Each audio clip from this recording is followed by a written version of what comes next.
I think there will be a lot of conversations in the next 12 months about places downtown where residential could go, where the best places for them would be.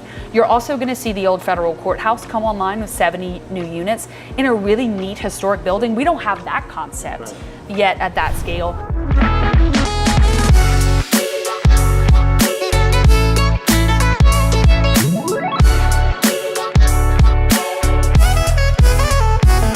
So I'm really interested to see how they attract folks. Those are all going to be one-bedroom units. Yeah. How they attract some young professionals, perhaps some college students, maybe some professors and some master's students at UL Lafayette would be excited to live there. It's really close to the university. Super close. The federal courthouse redevelopment project made perfect sense to be able to do a large-scale residential complex right in the center of downtown Lafayette. We have several buildings that we're already invested in downtown, and they've been really big successes for us. They've all been redevelopment projects. And if you look at downtown Lafayette as a whole, we have the program of work and the schools and the churches that most downtowns would, give their arm for. But we already have those things in place. What we don't have is people living down here. It was kind of like, the chicken before the egg. When do you have residential, do you put residential first, or do you have the restaurants and the grocery store? We've been talking about a grocery store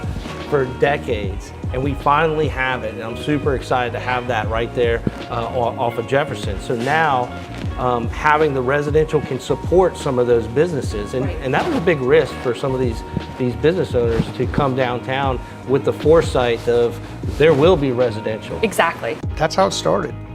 Just being downtown, seeing the opportunity, seeing the things that existed that we could take advantage of, seeing the great program of work that DDA and other folks do downtown. I mean, we've done a lot of redevelopment in downtown, but it's on the cusp of even taking the next step. Between all the different businesses, all the different schools, all the different churches, all the different programming that goes on down here, the different kind of fun you can have, you're going to see downtown take the next step when this project opens up. One of the interesting things about it is we as property owners communicate a lot. So I communicate with people from ones that own the giant buildings to ones that are business owners, and we're always talking about ways that we can improve and do things a little bit better. So it's not like I'm exclusive and I don't have conversations with other folks. We partner with a lot of other folks to do other things, So it is kind of an entrepreneurial environment down here, and people definitely want to move it forward. So it's fun. It's a fun atmosphere to be in, very business oriented and kind of a labor of love. When people in Gaydon want to go eat, they come to downtown Lafayette. Exactly. And now they can have a place where they can actually stay and maybe even buy a condo or rent a condo and then rent it out on short-term basis to help cover some of the costs. Absolutely. So it's very interesting to see what's going to happen in the next few years and how that plays a part in propelling that development forward. Absolutely. We have a city center in downtown Lafayette that is probably unlike any other. We as people in Lafayette need to invest in downtown and make it be what we want it to be.